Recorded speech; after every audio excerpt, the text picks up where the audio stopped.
बंधु माने आज मु आपणको जहाँ कहवाकू जाऊँगी ताहा प्रदर्शन पाई किंबा भय सृष्टि करबा पाई नुहे बरं यह एक कठोर सत्य। जदि मोर कथा कौन से आघात दिए तेबे मु पूर्वरु क्षमा प्रार्थना करुछि, किंतु मु जहाँ प्रकाश करबाकू जाऊँगी ताहा लुचाई रखा जाय पारिबो नाही। निकट भविष्यत रे आपणको जीवन रे घटुतबा घटना गुड़िक अनिवार्य। एगुड़िक साधारण घटना नुहे जहाकू एड़ा जाई पारिबो, सेगुड़िक निश्चित भाବରେ घटिबो। मु संपूर्ण आत्मविश्वासर सहित यह कहूछि। तथापि मोर गोटे विनम्र अनुरोध, यह वीडियो को हालुका भाବରେ नियंतु नाही। यहाकू आरंभରୁ शेष पर्यंत देखंतु, कारण एठारे कुहा जाइथिबा प्रत्येक सूचना एवं प्रतिकार गुड़िक आपणक जीवन रे केवल थरे कार्यकारी करबाकू पड़िबो, बारंबार नुहे। जदि आपणक जीवन हठात मोड़ निए किंबा निकट भविष्यत रे परिस्थिति परिवर्तन हुए तेबे मने रखंतु जे मु आपणकू पूर्वरु सतर्क करि देइथिली। तेबे भिडियोटी रे आग को बढ़िबा पूर्वरु आपण सर्वप्रथमे कमेंट बॉक्स रे जय हनुमान जय माता दी निश्चय लिखंतु। यह केवल एक औपचारिकता नुहे बरं विश्वासर एक माध्यम जहाँ आपणकर एवं आपणक समग्र परिवार उपरे दिव्य कृपा को सक्रिय करिथाय। ध्यानर सहित शुणंतु। आपणकर जीवन को खुशी प्रवेश करबाकू जाउछि। आपणक चारिपाखरे थिबा लोक माने आपणक आनंद उपरे छाई पकाइबाकू, आपणक प्रगति रे बाधा सृष्टि करबाकू एवं आपणक मानसिक भावरे भांगिबाकू यथा संभव चेष्टा करंती, किंतु एही खेल अधिक समय पर्यंत चलिबो नाही।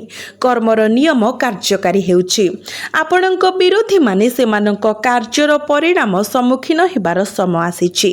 तेणु एही वीडियो एही वार्ता को अणदेखा करंतु नाही। यह आपणकर भविष्यत सुरक्षा एवं मंगल पाई उद्दिष्ट। यह केवल निष्क्रिय कथा नुहे, आपणक पाई आगामी समय गुरुत्वपूर्ण। आपणकर जीवन बहुत कम लोकंक द्वारा अनुभूत एक पर्याय प्रवेश करुछि। एक समय जेतेबेले भाग्य सुप्त नुहे बरं पूर्ण गति रे गति करुछि। संकेत देखा जाउछि जहाँ आपणको एवं आपणक परिस्थिति उभय को परिवर्तन करिबार संभावना रखिछि। तथापि एही मध्यरे एक सत्य अछि जहाकू आपण अंध भाବରେ विश्वास करिथिले सेमाने ही आपणको पछरु एक भयंकर आघात देबे। आपण सेमानंकु निजर बोली भाबुथिले, किंतु सेमाने आपणकर निर्दोषता को दुर्बलता बोली भाबी आपणकर विश्वास भावना एवं दयालु स्वभाव को खोलाखोली भाବରେ व्यवहार करुथिले। आपण एपरि जणे व्यक्ति जे गभीर भाବରେ चिंता करंती एवं प्रेम सहित साहाय्य करबाकू चेष्टा करंती। आपण बिना द्विधारे आगको बढ़ंती, अन्य मानक दुख देखि निष्क्रिय रही पारिबे नाही। आपणकर स्वभाव भोकिला, दुखी किंबा कष्टग्रस्तंकु देखिले आपणकर हृदय भांगी जाए। आपण सर्वदा अन्य मानक पई सर्वोत्तम पई चेष्टा करंती। केबे भी छलना द्वेष किंबा कपटता को पोषण न करी आपण केबे भी कहा प्रति क्रोध रखी नाहंती। तथापि एही गुण किछि लोकंक पई एक अस्त्र पालटिछि। से माने आपणकर स्वभावर सुजोग नै आपणको बारंबार आघात देइछंती। जेतेबेले आपण उच्च पदवी रे थिबा लोकंक पाखकु जाइथिले किंबा आपणकर जीवनर गुरुत्वपूर्ण मोड़ को पार करिथिले सेतेबेले मध्य आपण केवल जंत्रणार सम्मुखीन हेले। शेषरे प्रकाशित होइथिबा सत्य अनेकंक आखिरे लुह आनिथिला। आपण सेमानंक उपरे रखिथिबा विश्वास एवं प्रतिदान रे आपण पाइथिबा जंत्रणा उपरे प्रतिफलित करंतु। सेही अनुभव सबुठारु गभीर क्षत थिला। आगको कौन अछि, केउ समाधान गुड़िक आपणक सुरक्षा को सुनिश्चित करिबो एवं समग्र चित्र किपरि परिवर्तन हेबो ताहा बुझिबा पई एही वीडियो को शेष पर्यंत पूर्ण ध्यानर सहित देखंतु। यह अत्यंत गुरुत्वपूर्ण, कारण आपणकर प्रकृत यात्रा एठारे आरंभ हुए। आपण केबे कल्पना करि नथिले जे जेउ लोक मानक सहित आपण हसिथिले, जेउ मानक पई आपण निजर खुशी को बळी देइथिले, सेमाने ही आपणक पतनर योजना करिबे। କିଛି ଲୋକ ଥିଲେ ଯେଉଁମାନେ ଆପଣଙ୍କୁ ଭଲ କାମନା କରୁଥିଲେ, କିନ୍ତୁ ଆପଣଙ୍କ ରାସ୍ତାରେ ଆସୁଥିବା ପ୍ରତ୍ୟେକ ସଫଳତାକୁ ଗୁପ୍ତ ଭାବରେ ଈର୍ଷା କରୁଥିଲେ, ଠିକ୍ ଯେପରି ଆପଣଙ୍କ ଜୀବନ ଏକ ସକାରାତ୍ମକ ମୋଡ଼ ନେବାକୁ ଥିଲା। ବାଧା ଯୋଗୁଁ ସୃଷ୍ଟି ହୋଇଥିବା ସ୍ଥିରତାର ଏକ ଶେଷ ସମୟ ହେଉଛି ଏକ ଶକ୍ତି ଯାହା ବିଳମ୍ବ ହୋଇଥିଲା, ତାହା ଏବେ ସ୍କୋର ସମାଧାନ କରିବା ଏବଂ ଆପଣଙ୍କ ଜୀବନକୁ ଏକ ପରିବର୍ତ୍ତନ ଆଡ଼କୁ ନେଇଯିବା ପାଇଁ ଆସୁଛି, ଯେଉଁଠାରେ ସବୁକିଛି ସମ୍ପୂର୍ଣ୍ଣ ଭାବରେ ପରିବର୍ତ୍ତନ ହେବ କିମ୍ବା ସମ୍ପୂର୍ଣ୍ଣ ଭାବରେ ପ୍ରକାଶିତ ହେବ। ଆପଣ ଶୀଘ୍ର ଏପରି ସଂକେତ ଲକ୍ଷ୍ୟ କରିବା ଆରମ୍ଭ କରିବେ ଯାହାକୁ ଅଣଦେଖା କରାଯାଇପାରିବ ନାହିଁ। ହଠାତ୍ କିଛି ଲୋକଙ୍କ ଆଚରଣ ବଦଳିଯିବ। ଯେଉଁମାନେ ଥରେ ମିଠା କଥା କହିଥିଲେ ସେମାନେ ଶତ୍ରୁ ହୋଇଯିବେ ଏବଂ ଅନ୍ୟମାନେ ସ୍ପଷ୍ଟ କାରଣ ବିନା ନିଜକୁ ଦୂରେଇ ରଖିବେ। ଗଭୀର ଭାବରେ ଅନୁଭବ କରିବେ ଯେ ସେମାନଙ୍କର ସମୟ ଶେଷ ହୋଇଯାଇଛି। ଏହି ସମୟ ମଧ୍ୟରେ ଆପଣଙ୍କୁ ସତର୍କ ରହିବାକୁ ପଡ଼ିବ। କାହାକୁ ଅନ୍ଧ ଭାବରେ ବିଶ୍ୱାସ କରନ୍ତୁ ନାହିଁ। ପ୍ରତ୍ୟେକ ହସ ପଛରେ ଉଦ୍ଦେଶ୍ୟକୁ ବୁଝିବାକୁ ଚେଷ୍ଟା କରନ୍ତୁ, କାରଣ ଯେତେବେଳେ ନ୍ୟାୟର ଚକ ଘୁରିଯାଏ, ମୁଖା ଖସିଯାଏ ଏବଂ ସମସ୍ତ ଅହଙ୍କାର ଭାଙ୍ଗିଯାଏ, ସେତେବେଳେ ବଜରଙ୍ଗବାଲି ପର୍ବତକୁ ଉଠାଇ ଦିଅନ୍ତି। ଏହା ଏକ ଚେତାବନୀ ଭାବରେ କାର୍ଯ୍ୟ କରେ। ସରଳ ଭାଷାରେ, ଯେଉଁମାନେ ଅତ୍ୟଧିକ ଆତ୍ମବିଶ୍ୱାସୀ ବିଶ୍ୱାସ କରନ୍ତି ଯେ ସେମାନେ ପ୍ରତିଶୋଧର ସମ୍ମୁଖୀନ ନ ହୋଇ ଯାହା ଚାହିଁବେ ତାହା କରିପାରିବେ, ସେହି ଅହଙ୍କାର ସ୍ଥାୟୀ ହେବ ନାହିଁ। କେବଳ ଶତ୍ରୁମାନେ ପତନ ପାଇବେ ନାହିଁ, ଏପରି ବ୍ୟକ୍ତିମାନଙ୍କର ଗର୍ବ, ଚତୁରତା, ଛଳନା ଏବଂ ମିଥ୍ୟା ହସ ସବୁ ଭାଙ୍ଗି ପଡ଼ିବ। ଯେଉଁମାନେ ଉଚ୍ଚରେ ଚଢ଼ିଥିଲେ ସେମାନେ ପତନ ପାଇବେ ଏବଂ ଯେଉଁମାନେ ଅନ୍ୟମାନଙ୍କୁ ଭୟଭୀତ କରି ନିଜକୁ ଶକ୍ତିଶାଳୀ ମନେ କରୁଥିଲେ, ସେମାନେ ସେହି ଶକ୍ତି ସେମାନଙ୍କୁ ଅଟକାଇବା ସହିତ ସେମାନଙ୍କର ନିଶ୍ୱାସ ବନ୍ଦ ହୋଇଯିବ। ସମସ୍ତଙ୍କୁ ସେମାନଙ୍କର ଲୋଭ ଏବଂ କାର୍ଯ୍ୟର ମୂଲ୍ୟ ଦେବାକୁ ପଡ଼ିବ। ମୁଁ ଯାହା କହିବାକୁ ଯାଉଛି ତାହା ବହୁତ କମ୍ ଲୋକ ବୁଝିପାରିବେ। ଜୀବନର ସମସ୍ୟାର ଉଦ୍ଦେଶ୍ୟ କେବଳ ଯନ୍ତ୍ରଣା ଦେବା କିମ୍ବା ଅସୁବିଧା ସୃଷ୍ଟି କରିବା ନୁହେଁ।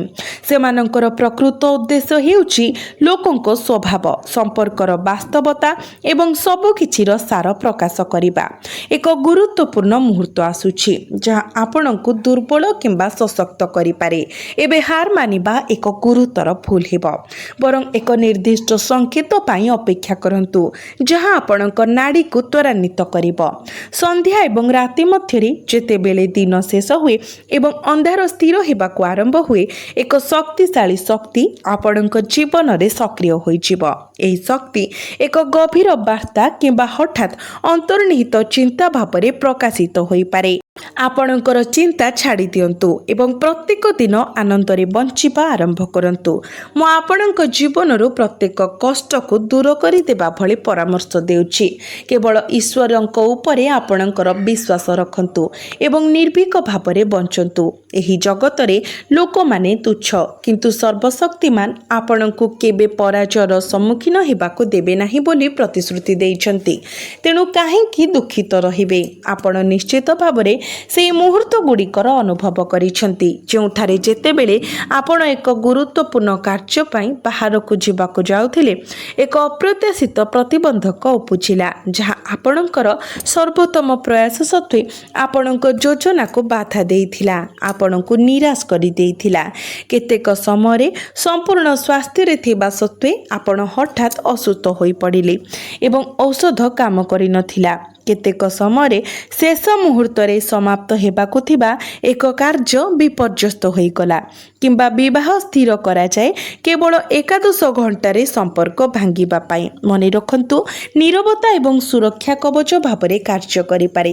ଯେପରି ଏକ ବିହନ ବିନା ଭୂମିରେ ଗଛ ହୋଇ ବଢ଼ିଥାଏ, ସେହିଭଳି ଆପଣଙ୍କର ସଫଳତା ନୀରବରେ ଆକାର ଗ୍ରହଣ କରିବ। ଧନ, ଭାଗ୍ୟ ଏବଂ ଆପଣଙ୍କ ଭବିଷ୍ୟତ ସମ୍ପର୍କରେ ଏକ ଗୁରୁତ୍ୱପୂର୍ଣ୍ଣ ସଂକେତ ଉଭା ହେଉଛି। ଦୀର୍ଘ ଦିନ ଧରି ଆପଣଙ୍କୁ କଷ୍ଟ ଦେଉଥିବା ଆର୍ଥିକ ଚାପ, ଅସ୍ଥିରତା କିମ୍ବା ଚିନ୍ତା ପରିବର୍ତ୍ତନ ହେବାକୁ ଯାଉଛି। ତଥାପି ସ୍ପଷ୍ଟ ବାର୍ତ୍ତା ହେଉଛି ଯେ ଏହା କେବଳ ରୋଜଗାର କରିବା ସମୟ ନୁହେଁ, ବରଂ ବୁଦ୍ଧିମାନ ପରିଚାଳନାର ସମୟ। ଯେଉଁମାନେ ଧନକୁ ଚିନ୍ତା କରି ପରିଚାଳନା କରନ୍ତି ସେମାନେ ସୁଯୋଗକୁ ଆଶୀର୍ବାଦରେ ପରିଣତ କରିପାରନ୍ତି। ଯେତେବେଳେ ଅନ୍ୟମାନେ ସେଗୁଡ଼ିକୁ ଅଭିଶାପରେ ପରିଣତ କରିପାରନ୍ତି, ଆପଣ ଆପଣଙ୍କର ପରିସ୍ଥିତିକୁ ଉନ୍ନତ କରିବାର ସୁଯୋଗ ପାଇପାରନ୍ତି। କିନ୍ତୁ ଏହା ଦାୟିତ୍ୱ ସହିତ ଆସିବ। ତେଣୁ ଲୋଭ ଏବଂ ଅନାବଶ୍ୟକ ଖର୍ଚ୍ଚରୁ ଦୂରେଇ ରହିବା ଜରୁରୀ। ଏକ ପୁରୁଣା ଅସମ୍ପୂର୍ଣ୍ଣ କାର୍ଯ୍ୟ ଯାହା ଅଟକି ରହିଥିଲା ତାହା ଏବେ ଲାଭ ପ୍ରଦାନ କରିପାରେ କିମ୍ବା ଆର୍ଥିକ ସମସ୍ୟାର ସମାଧାନ କରିପାରେ। ଦୟାକରି ଭିଡ଼ିଓକୁ ଆରମ୍ଭରୁ ଶେଷ ପର୍ଯ୍ୟନ୍ତ ଦେଖନ୍ତୁ। ଏହା ଆପଣଙ୍କ ଜୀବନକୁ ସମ୍ପୂର୍ଣ୍ଣ ଭାବରେ ପରିବର୍ତ୍ତନ କରିପାରେ। ଯଦିଓ ଆପଣଙ୍କୁ କିଛି ନିର୍ଦ୍ଦିଷ୍ଟ ବିନ୍ଦୁଗୁଡ଼ିକୁ ବୁଝିବାକୁ ଏବଂ ଗ୍ରହଣ କରିବାକୁ ପଡ଼ିବ, ନିଶ୍ଚିତ ରୁହନ୍ତୁ ଆପଣ ମହାନ ସମୃଦ୍ଧି ପାଇଁ ସ୍ଥିର ଏବଂ ଆପଣଙ୍କ ଜୀବନରେ ଏକ ଅସାଧାରଣ ଚମତ୍କାର ଘଟିବାକୁ ଯାଉଛି। ଭଗବାନ ମହାଦେବ ସ୍ୱୟଂ ଆପଣଙ୍କୁ ଶୁଭ ସଂକେତ ପଠାଉଛନ୍ତି ଯେ ଆଗାମୀ ସମୟ ଜୀବନ ପରିବର୍ତ୍ତନକାରୀ ପ୍ରମାଣିତ ହେବ। ଆପଣଙ୍କ ଭବିଷ୍ୟତରେ ଆପଣ କୌଣସି ଦୁଃଖ କିମ୍ବା କଷ୍ଟର ସମ୍ମୁଖୀନ ହେବେ ନାହିଁ। ଏହା ଠିକ୍ ଭାବରେ କୁହାଯାଇଛି ଯେ ଯଦିଓ ଈଶ୍ୱରଙ୍କ କୋର୍ଟରେ ବିଳମ୍ବ ହୋଇପାରେ, ତଥାପି କେବେ ବି ଅନ୍ୟାୟ ହୁଏ ନାହିଁ। ଯେତେବେଳେ ଈଶ୍ୱର ଦିଅନ୍ତି ସେ ପ୍ରଚୁର ପରିମାଣରେ ଦିଅନ୍ତି। ସେହିପରି କିଛି ଆପଣଙ୍କ ପାଇଁ ଘଟିବାକୁ ଯାଉଛି। ଏକ ବଡ଼ ପରିବର୍ତ୍ତନ ଆସୁଛି ଯାହା ସବୁ କିଛି ପରିବର୍ତ୍ତନ କରିବ। ଯେତେବେଳେ ଜୀବନର ପ୍ରତ୍ୟେକ ପଥ ଅବରୋଧିତ ମନେ ହୁଏ ଏବଂ ଅନ୍ଧାର ଆପଣଙ୍କୁ ଘେରି ରହିଥାଏ, ସେତେବେଳେ ଏହା ଜାଣନ୍ତୁ ଆପଣ ଅନୁଭବ କରିଛନ୍ତି ଯେ ଅନ୍ୟମାନେ କିପରି ଆପଣଙ୍କର ସୁବିଧା ନେଇଛନ୍ତି। ବର୍ତ୍ତମାନ ଶନିଦେବଙ୍କର ନ୍ୟାୟ ମାଧ୍ୟମରେ ମୁଁ ଆପଣଙ୍କୁ ଏକ ପ୍ରକୃତ ସମାଧାନ ପ୍ରଦାନ କରୁଛି। ଶନିଦେବ ଆପଣଙ୍କର ପଥ ସଫା କରୁଛନ୍ତି ଏବଂ ଏକ ଗଭୀର ଭବିଷ୍ୟବାଣୀ କରାଯାଉଛି ଯାହା ସତ୍ୟ ହେଲେ ଆପଣଙ୍କୁ ଏହି ଭିଡ଼ିଓ ମନେ ପକାଇବ। କିନ୍ତୁ ପ୍ରଥମେ ଏକ ଚେତାବନୀ ଅଛି ଯାହାକୁ ମୁଁ ବହୁତ ଗମ୍ଭୀରତାର ସହିତ ପ୍ରଦାନ କରୁଛି। ଆପଣଙ୍କ ଜୀବନରେ ବର୍ତ୍ତମାନ କେହି ଜଣେ ଅଛନ୍ତି ଯିଏ ଆପଣଙ୍କର ଉନ୍ନତି ଚାହାନ୍ତି ନାହିଁ। ଏହି ବ୍ୟକ୍ତି ଶତ୍ରୁ ପରି ଦେଖାଯାଉନାହାନ୍ତି, ବରଂ ସେମାନେ ଜଣେ ବନ୍ଧୁ ପରି ଦେଖାଯାଉଛନ୍ତି। ସେମାନେ ଆପଣଙ୍କର ସବୁ କଥା ଶୁଣନ୍ତି ଏବଂ ଆପଣଙ୍କର ସମସ୍ତ ଗୁପ୍ତ କଥା ଜାଣନ୍ତି। ତଥାପି ସେମାନେ ସେହି ଗୁପ୍ତ କଥାଗୁଡ଼ିକ ଆପଣଙ୍କ ବିରୁଦ୍ଧରେ ବ୍ୟବହାର କରନ୍ତି। ଏହି ବ୍ୟକ୍ତି ଆପଣଙ୍କ ଏତେ ନିକଟତର ଯେ ଆପଣ ସେମାନଙ୍କୁ ଚିହ୍ନି ପାରୁନାହାନ୍ତି। ତଥାପି ବର୍ତ୍ତମାନର ଗ୍ରହ ସଜାଣି ଯୋଗୁଁ ଶନିଦେବ ସେହି ବ୍ୟକ୍ତିଙ୍କ ଆଡ଼କୁ ଦୃଷ୍ଟି ଦେଉଛନ୍ତି ଏବଂ ସେମାନଙ୍କର ପ୍ରକୃତ ମୁହଁ ଖୁବ୍ ଶୀଘ୍ର ସମସ୍ତଙ୍କ ସମ୍ମୁଖରେ ପ୍ରକାଶିତ ହେବ। ଏହା ମୋର ପ୍ରତିଶ୍ରୁତି, ଏହା ଶନିଦେବଙ୍କର ବାଣୀ। ଯେତେବେଳେ ସେ ଆପଣଙ୍କର ଆବଶ୍ୟକତା ପୂରଣ କରିବେ, ଆପଣ ପ୍ରକୃତରେ ସେମାନଙ୍କର ମୂଲ୍ୟ ବୁଝିପାରିବେ। ଏବଂ ମନେ ରଖନ୍ତୁ, ଯଦି ଆପଣ ଆଜି ରାତିରେ ହଠାତ୍ କୌଣସି ସ୍ପଷ୍ଟ କାରଣ ବିନା ଶାନ୍ତି କିମ୍ବା ହାଲୁକା ଅନୁଭବ କରନ୍ତି, ଆପଣଙ୍କ ପାଖରେ ଠିଆ ହୋଇଥିବା ଏକ ଅଦୃଶ୍ୟ ଶକ୍ତିର ଉପସ୍ଥିତି ଅନୁଭବ କରନ୍ତି ଯେ ମାତା ଅନ୍ନପୂର୍ଣ୍ଣା ଆପଣଙ୍କ ଘରେ ପ୍ରବେଶ କରୁଛନ୍ତି, ପଛକୁ ଚାହିଁବେ ନାହିଁ। କାରଣ ଭବିଷ୍ୟତରେ ଲୋକମାନେ ଆପଣଙ୍କର ଯାତ୍ରା ଦେଖି ଆଶ୍ଚର୍ଯ୍ୟ ହେବେ। ଏକଦା ଦୁର୍ବଳ ମନେ ହେଉଥିବା ବ୍ୟକ୍ତିଙ୍କ ଠାରୁ ସଂଘର୍ଷ ଏବଂ ବିଜୟର କାହାଣୀରେ ପରିଣତ ହେବା, ଯେଉଁଠାରେ ଆପଣଙ୍କର ଅତୀତର ତ୍ରୁଟି ଆଶୀର୍ବାଦରେ ପରିଣତ ହୁଏ ଏବଂ ସନ୍ତୋଷ ଚିନ୍ତାକୁ ବଦଳାଇଥାଏ। ମାତା ଅନ୍ନପୂର୍ଣ୍ଣାଙ୍କର ଆଶୀର୍ବାଦ ଆପଣଙ୍କ ଉପରେ ରହୁ। କାରଣ ଯେତେବେଳେ ଜଣେ ବ୍ୟକ୍ତି ଭିତରୁ ଶକ୍ତିଶାଳୀ ହୋଇଯାଏ, ବାହ୍ୟ ଜଗତ ସମ୍ମାନରେ ନତମସ୍ତକ ହୁଏ। ଧ୍ୟାନ ଦେଇ ଶୁଣନ୍ତୁ, ତିନୋଟି ଶୁଭ ଖବର ଦ୍ରୁତ ଗତିରେ ଆପଣଙ୍କ ଜୀବନରେ ପ୍ରବେଶ କରୁଛି। ଯେଉଁମାନେ ମିଠା ଭାବରେ ବିଷ ବିସ୍ତାର କରନ୍ତି, ସେମାନେ ନିଜ କଥାର ପରିଣାମ ଭୋଗ କରିବେ। ଯେଉଁମାନେ ନିଜକୁ ଶ୍ରେଷ୍ଠ ମନେ କରୁଥିଲେ, ସେମାନଙ୍କୁ ସେମାନଙ୍କର ପ୍ରକୃତ ସ୍ଥାନ ଦେଖାଯିବ। ପ୍ରଭୁ ବଜରଙ୍ଗବଲି ନ୍ୟାୟ ଏବଂ ସୀମା ପ୍ରତିନିଧିତ୍ୱ କରନ୍ତି। ଯେତେବେଳେ ଏକ ସୀମା ଅତିକ୍ରମ କରାଯାଏ, ସେତେବେଳେ ତାଙ୍କ ସମ୍ମୁଖରେ କିଏ ଠିଆ ହୁଏ, ଚତୁର କି ପ୍ରଭାବଶାଳୀ, ସେ ତାହା ଚିନ୍ତା କରନ୍ତି ନାହିଁ। ସେ ନାମ କିମ୍ବା ପ୍ରତିଷ୍ଠାକୁ ଦେଖନ୍ତି ନାହିଁ, କେବଳ କାର୍ଯ୍ୟକୁ ଦେଖନ୍ତି। ସେ ଧାର୍ମିକମାନଙ୍କ ପାଇଁ ଢାଲ ଏବଂ ଭୁଲ କାମକାରୀଙ୍କ ପାଇଁ ବିନାଶକ ହୋଇଯାଆନ୍ତି। ଯଦି ଅହଙ୍କାର କବଳିତ ହୁଏ, ତେବେ ପତନ ଅନିବାର୍ଯ୍ୟ। ବର୍ତ୍ତମାନ ସମୟ ଆସିଛି ଯେତେବେଳେ ମୁଖା ଖସିଯିବ, ଗୁପ୍ତ ଶତ୍ରୁମାନେ ପ୍ରକାଶ ପାଇବେ ଏବଂ ଗୁପ୍ତ ଷଡ଼ଯନ୍ତ୍ର ପ୍ରକାଶ ପାଇବ। ଯେଉଁମାନେ ସୀମା ଅତିକ୍ରମ କରିଛନ୍ତି, ସେମାନଙ୍କୁ ଦାୟୀ କରାଯିବ। ଆଶ୍ଚର୍ଯ୍ୟଜନକ ଭାବରେ ମାନସିକତାର ଏହି ପରିବର୍ତ୍ତନ ଆଗାମୀ ମାସଗୁଡ଼ିକରେ ଗତି ପରିବର୍ତ୍ତନ କରିପାରେ। ଆଜି ସନ୍ଧ୍ୟାରେ ଜିନିଷଗୁଡ଼ିକୁ ହାଲୁକା ଭାବରେ ନିଅନ୍ତୁ ନାହିଁ। ଆପଣଙ୍କର ଭାବନା ପ୍ରତି ଧ୍ୟାନ ଦିଅନ୍ତୁ ଏବଂ ଆପଣ ପାଇଥିବା ସଂକେତଗୁଡ଼ିକୁ ଅଣଦେଖା କରନ୍ତୁ ନାହିଁ। କାରଣ ଆଜି ଆପଣଙ୍କର ଆନ୍ତରିକ ଅନ୍ତର୍ଜ୍ଞାନ ଅସାଧାରଣ ଭାବରେ ଶକ୍ତିଶାଳୀ ହେବ। ତ ବନ୍ଧୁମାନେ, ଭିଡ଼ିଓରେ କୁହାଯାଇଥିବା ବାର୍ତ୍ତା ଗୁଡ଼ିକ ଯଦି ଆପଣଙ୍କ ସହିତ ପ୍ରତିଧ୍ୱନିତ ହୁଏ, ଆପଣଙ୍କର ଜୀବନ ସହିତ ସମାନ ହୁଏ, ତେବେ ଭିଡ଼ିଓଟିକୁ ନିଶ୍ଚିତ ଲାଇକ୍ କରନ୍ତୁ ଏବଂ କମେଣ୍ଟ ବକ୍ସରେ ଆପଣଙ୍କର ଚିନ୍ତାଧାରା ସେୟାର କରନ୍ତୁ। କାରଣ ଗୁପ୍ତ ସତ୍ୟର ପ୍ରକାଶନ ଏହି ବାର୍ତ୍ତାର ସବୁଠାରୁ ଗୁରୁତ୍ୱପୂର୍ଣ୍ଣ ଅଂଶ ହୋଇପାରେ।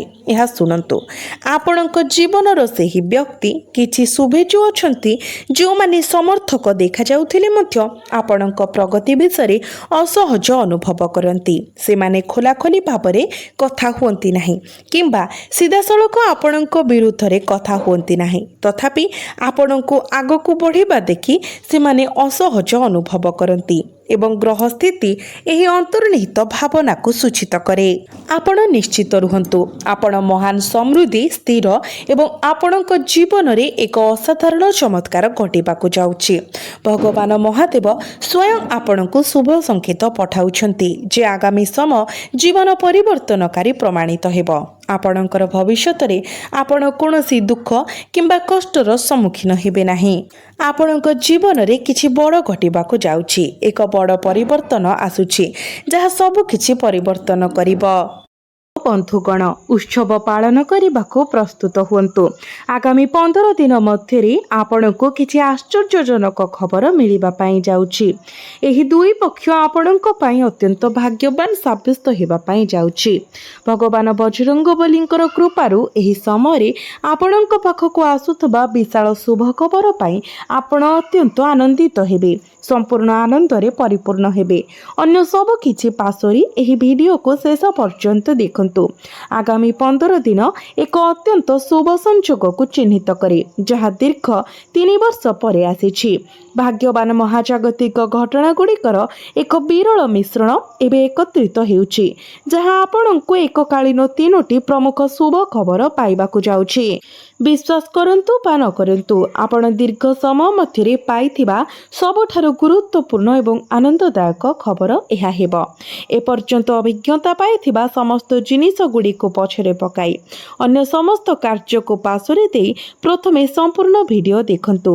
କାରଣ ଭଗବାନ ବଜରଙ୍ଗବଲି ଏବଂ ମହାଦେବଙ୍କର କୃପା ଦ୍ୱାରା ଏକା ସାଙ୍ଗରେ ଆପଣଙ୍କ ଭାଗ୍ୟର 7ଟି ଘୋଡ଼ା ତୋଡ଼ିବା ପାଇଁ ଯାଉଛି। ଆପଣଙ୍କ ସୂଚନା ପାଇଁ ଏହି 15 ଦିନରେ ଭଗବାନ ବଜରଙ୍ଗବଲି ଏବଂ ମହାଦେବଙ୍କ ଆଶୀର୍ବାଦରେ କାର୍ଯ୍ୟସିଦ୍ଧି, ସର୍ବାର୍ଥ ସିଦ୍ଧି, ଅମୃତ ସିଦ୍ଧି, ଧନ ଯୋଗ, ରାଜଯୋଗ ଏବଂ ସୌଭାଗ୍ୟ ଯୋଗ ସମେତ ଅନେକ ଶୁଭ ଯୋଗ ଗଠନ ହେବାର ଦେଖାଯାଉଛି। ଏହି ସଂକ୍ଷିପ୍ତୀକରଣ ନିଶ୍ଚିତ କରେ ଯେ ଆପଣ ଏହି 2 ସପ୍ତାହ ମଧ୍ୟରେ 3ଟି ପ୍ରମୁଖ ଶୁଭ ଖବର ପାଇବେ, ଯାହା ଆପଣ ବହୁତ ଦିନ ଧରି ଉତ୍ସାହର ସହିତ ଅପେକ୍ଷା କରିଥିଲେ। ଆପଣ ଯେଉଁ ମୁହୂର୍ତ୍ତ ପାଇଁ ଅପେକ୍ଷା କରିଥିଲେ ତାହା ଶେଷରେ ଆସିଗଲା। ଶେଷରେ ଆପଣଙ୍କ ପାଇଁ ଦୀର୍ଘ ପ୍ରତୀକ୍ଷା ଶେଷ ହୋଇଛି। ଆପଣ ନିଜେ ଏହା ଅନୁଭବ କରିବେ। ପ୍ରକୃତରେ ନିକଟ ଅତୀତ ତୁଳନାରେ ଏହି 15 ଦିନର ଅବଧି ଆପଣଙ୍କ ପାଇଁ ଅତ୍ୟନ୍ତ ସୌଭାଗ୍ୟବାନ। ଆପଣଙ୍କ ଜୀବନରେ ଦୁଃଖ, ଯନ୍ତ୍ରଣା, ସଙ୍କଟ ଏବଂ କଷ୍ଟ ସବୁଦିନ ପାଇଁ ଉଭେଇ ଯିବାକୁ ଯାଉଛି ଏବଂ ଆପଣଙ୍କ ଜୀବନ ଖୁସିରେ ପରିପୂର୍ଣ୍ଣ ହେବାକୁ ଯାଉଛି। ବନ୍ଧୁମାନେ, ଏହା ସହିତ ଆପଣଙ୍କୁ କିଛି ସତର୍କତା ମଧ୍ୟ ଅବଲମ୍ବନ କରିବାକୁ ପଡ଼ିବ ଏବଂ କିଛି ଗୁରୁତ୍ୱପୂର୍ଣ୍ଣ କଥା ମଧ୍ୟ ମନେ ରଖିବାକୁ ପଡ଼ିବ। ଏହି ପରାମର୍ଶକୁ ପାଳନ କରିବା ଏବଂ ଏହି ଅନ୍ତର୍ଦୃଷ୍ଟିକୁ ଆପଣଙ୍କ ଜୀବନରେ ସାମିଲ କରିବା ଅତ୍ୟନ୍ତ ଗୁରୁତ୍ୱପୂର୍ଣ୍ଣ, ଯାହାଦ୍ୱାରା ଆପଣ ଏହି 15 ଦିନର ସମୟ ମଧ୍ୟରେ କେବଳ ଲାଭ ପାଇବେ ନାହିଁ, ବରଂ ଭବିଷ୍ୟତରେ ପୁରସ୍କାର ମଧ୍ୟ ପାଇବେ। ତେଣୁ ଧ୍ୟାନ ଦେଇ ଶୁଣନ୍ତୁ। ଏହି ଭିଡ଼ିଓରେ ସେୟାର କରାଯାଇଥିବା ପ୍ରତ୍ୟେକ ବିନ୍ଦୁ ଆପଣଙ୍କ ପାଇଁ ଅତ୍ୟନ୍ତ ଗୁରୁତ୍ୱପୂର୍ଣ୍ଣ ଏବଂ ଲାଭଦାୟକ। କେବଳ ପ୍ରକୃତ ଭାଗ୍ୟବାନ ବ୍ୟକ୍ତିମାନେ ଆଜିର ଭିଡ଼ିଓ ଦେଖିପାରିବେ।